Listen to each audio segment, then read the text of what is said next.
Today I'm going to show you how to hang the Kraft Paper holder. The tools you'll need for this project are a drill with a small drill bit, a 5/16 drill bit and a flathead bit, a measuring tape, a roll of painter's tape, a pencil, a level, a hammer, and everything included in your Kraft Paper holder kit. You'll start by deciding on your wall placement for where the dowel is going to hang. Place a piece of painter's tape on the wall and use your level to ensure it's straight. Next, you'll mark the placement of your first strap, then measure along the tape and mark your placement for the second strap, making sure to leave room for some overhang on either end of your rod. Now, using a small drill bit, pre-drill both of your pilot holes. If there's no stud behind the drywall, you'll need to install the pop toggle wall anchors. If you drill into a stud, you can skip this next step and drill your screw directly into your stud.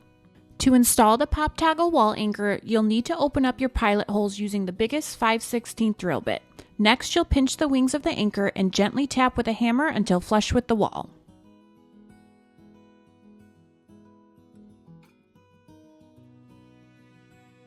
Now it's time to install our wall straps. You'll do this by folding the bottom of the strap up to the second hole and fold the top of the flap over.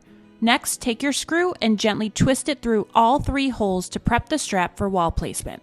Now you can screw these directly into the anchor or into the drywall if you did not use the anchor. You'll repeat these steps for both sides. To install the bottom strap of the Kraft Paper holder, mark your center point from the top 2 straps and repeat the same steps as you did above. You can use your leather strap as a guide before drilling, ensuring it will be tight against the wall to prevent sagging.